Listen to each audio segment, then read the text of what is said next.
Hi everyone! Welcome back to my channel. Sa video na to ay ipapakita ko sa inyo yung actual na pag-cut ng ating SIM card para mapagana into nano SIM.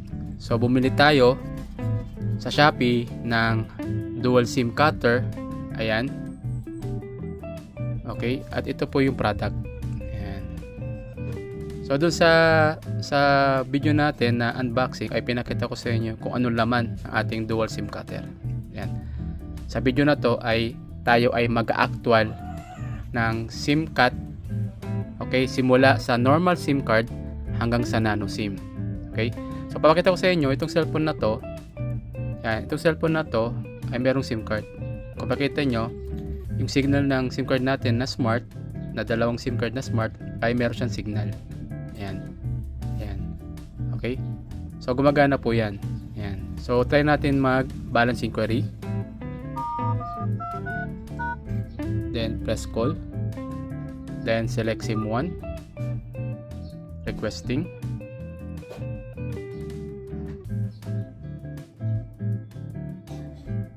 So ayan, meron pa siyang load na 62 pesos yung SIM 1 natin. Then yung SIM 2 natin, try natin. Then press call. Then SIM 2.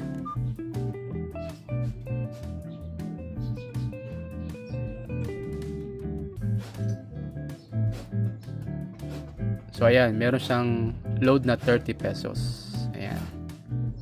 So working po yung signal niya, no? Ayan, yan po yung signal niya. Okay? So pakita ko sa inyo, pag in-off natin to, pakita ko sa inyo na meron tayong dual SIM. Ayan. So ayan po yung lumang dual SIM po. Ayan, no? Luma po yan pero working pa rin siya. Okay po? Kung makikita nyo, yan po ay dual SIM po siya. Yan po ay lumang SIM card. Okay. Pero gumagana pa rin po siya. Okay. So ang gagawin natin ngayon ay ikakat natin siya hanggang sa micro SIM hanggang sa nano SIM. Ayan. Ito po ay isang retailer SIM. Ayan. Ito po ay smart load retailer SIM. Matagal na po ito at kailangan po natin magamit kapag may bagong cellphone tayo na naka nano SIM ay ilalagay po natin doon. Kasi later on kapag nawala na po ang 2G network ay hindi na po natin magamit itong mobile. Ito po mobile na to na Nokia ay 2G network lang. Wala siyang 3G at wala siyang 4G. Ayan. So ikakat natin siya into nano SIM. Ito po yung normal SIM. Ayan. So dalawa yan. Dalawa ikakat natin ngayon. So medyo mahaba-habang video ito. Gagawin natin. Ayan. So ito po, yun. Ito ang problema natin. Malaki. Hindi siya kakasya doon. Compare natin to sa isa, maliit lang. Ayun ang problema. So malamang ito lang pwede nating ikat. Ayan. So dalawang klaseng SIM card natin na luma. Ito yung old SIM. Ayan, kung mapansin nyo, no? Ayan, pinaka old SIM card po yan. Ayan. Pinaka old na SIM card po yan. Ayan. So ang ikakat natin ito, itong isa lang. Kasi ito hindi po pwede. Hindi po pwede ikat yan. So try natin sa sa micro, baka pwede. Pero mas maganda ito na ikat natin para sa nano SIM. Okay po.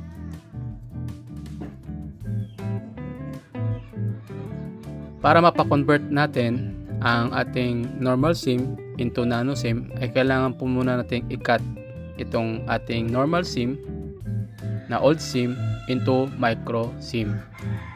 So gamitin natin to, itong dual SIM cutter, ito po natin ilalagay yan. Ayan.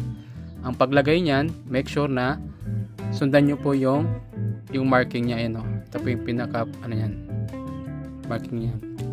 So ilapat natin yan dito. Okay, ilapat natin yan. So kung makita nyo, ayan. So ayan, So, ipipress ko na po siya. Ayan. So, kailangan lapat na lapat siya, no? Ayan. Make sure na lapat po siya. Ayan. Tingnan natin mabuti. Ayan, lapat. Ayan. So, lapat na siya. So, double check natin. Ayan. Ayan. So, biglayin natin yung pag punch, no? So, para makita nyo, i-actual natin ito na nakaharap. Ayan, okay? So, 1, 2, 3. Ayan. So, yan yung actual na pag-punch, no? So, nakita nyo. Ayan. So, ito na yan. Ito na yung ating micro SIM. Okay? Micro SIM na po yan. So, retailer SIM po ito. Hindi po natin magamit yan kung hindi natin puputulin. Ayan. So, meron tayong liha dito. Kailangan natin lihain yan. Linisin natin. Ayan. Linisin natin yan. Para ma-convert natin sa nano SIM. Ayan. Okay. Ayan. Ayan. Okay. Kaya na siya. Ngayon, convert natin siya sa nano SIM. Ayan. So, maganda, no? Kapag meron kang dual SIM cutter, ay mako-convert mo yung normal SIM card into nano SIM. Ayan. Ito ay micro SIM na yan. Ayan. Ito yung normal SIM niya na pinutol natin gamit yung ating dual SIM cutter. Okay, so lagyan natin siya ngayon sa nano SIM cutter natin. Ayan. So ganun pa rin, ilapat nyo siya. Ayan, nakalapat siya. Ipasok natin. Okay, make sure na tama yung pagsalpak natin. At make sure yung metal dapat nakalapat din. Ayan. Tingnan nyo mabuti kung nakalapat para sigurado yung maganda yung pagkat natin sa nano SIM. Ayan. So i-hold na natin. Ayan, i-hold natin. Tingnan natin kung tama yung lapat. Ayan. So konti pa sa dulo. Ayan. Ayan. Okay, so tingnan natin ulit. So kailangan natin iyain ulit yung sa dulo. Okay, iyain po natin sa dulo para lumapat. Kailangan kasi yung metal print niya, yung metal kailangan nasa loob para hindi tayo magkamali ng pagputol. Kasi kapag nagkamali tayo, hindi po siya gagana doon sa ating cellphone na naka-nano SIM. Ayan. Okay, so try natin ulit. So kailangan nakalapat po siya, no? Ayan, dapat lapat na lapat siya. Ayan. So double check natin mabuti para hindi tayo magkamali sa pagputol ng ating SIM card. Ito po ay isang retailer SIM. Ito po ay smart retailer SIM na hindi na po magamit gawa nung kailangan is dapat naka nano SIM siya para may salpak sa bagong cellphone na naka nano SIM capable. Ayan. So pagpasensya nyo na yung ating background kasi po ito po ay actual na pagkat natin, no? Para malaman nyo rin na kung effective ba yung nabili natin na dual SIM cutter sa Shopee. Ayan. So, yan, pinress ko siya para ma-hold, para makita natin kung tama ba yung ating paglapat sa SIM card. Ayan. So, mukhang okay naman siya. Yung space niya kailangan equal. Ayan. Okay. So okay naman siya. So ready na natin i-cut. So i-actual na natin. Kailangan biglaan po ang pagkat niya para maganda po yung pagkakat niya. So 1, 2, 3 and cut. Ayun. Ayan. So nakita nyo. Ayan. So nakita nyo, ayan, wala siyang diferensya, okay siya. Ayan, goods na goods.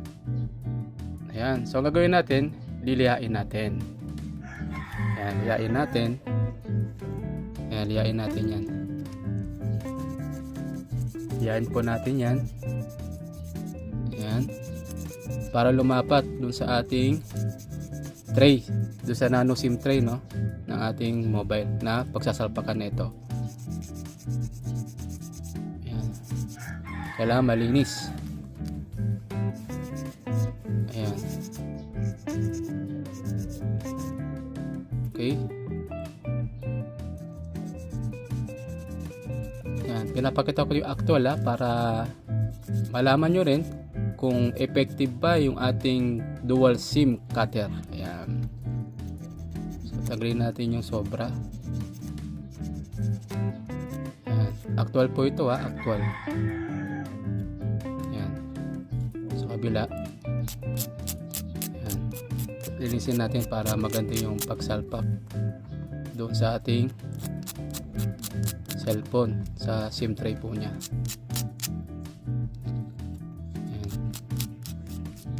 So nakita nyo naman po, no? Simula sa normal SIM papunta sa micro SIM hanggang sa nano SIM. Ayan. Para magamit itong SIM card na to na retailer. Pwede itong gamitin pang e-loading ng smart para may salpak doon sa ating bagong cellphone na naka-nano. Okay? Kasi hindi siya magamit eh. So sayang kung hindi siya magagamit. Ayan. Ayan. So, kunin natin yung cellphone natin. Ayan. So, ito po yung ating cellphone na Samsung A70. Ayan. Dual SIM po siya na nano. So, ilalagay po natin yan dito. Ayan. Ito po yung SIM 1, ito po yung SIM 2. So, try natin yan. Salpak natin dito kung lalapat. Kapag hindi pa lumapat, kailangan pa natin siyang tanggalin, no? Iliha. Yan. So, kulang pa siya. Lihain natin. Lihain natin siya. Konting liha pa. Para lumapat dun sa ating SIM tray. Yan.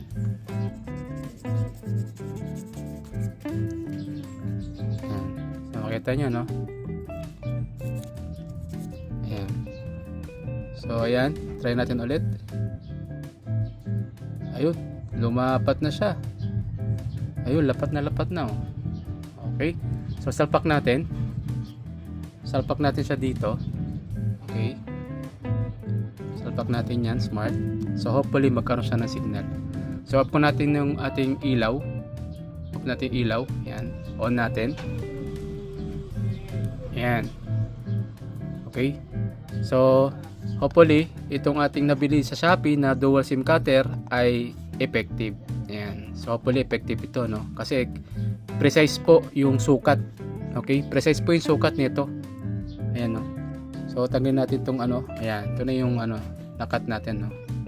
Ayan. So precise po yung ano nito. Precise po siya. Okay? Hindi sobra, hindi kulang. Eksakto talaga. Ayan. So ayan. Tingnan natin ulit. Ayan. Ayun, may signal na, oh. Smart. Oh, nakita nyo. Meron na siyang signal. Ayan. Ayun, oh. Off natin yung internet. Ayan. Off natin yung internet. Ayan. Ayun, oh. Diba? So, ito yung SIM card na kinat natin simula sa normal SIM. Ito, normal SIM. Papunta sa micro SIM hanggang sa nano SIM na sinalpak natin dito ngayon sa ating cellphone. So ayan, ang gagawin natin ngayon ay tatawagan natin to. Kung makita nyo, meron siyang signal. Meron siyang signal, no? So tatawagin natin to para malaman natin kung matatawagan ba siya o hindi. Ayan, so tawagan natin. Tawagan natin. Ayan, yung number niya.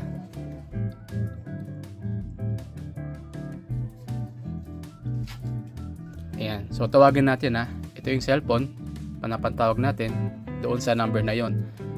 Okay? So hopefully ay gumana.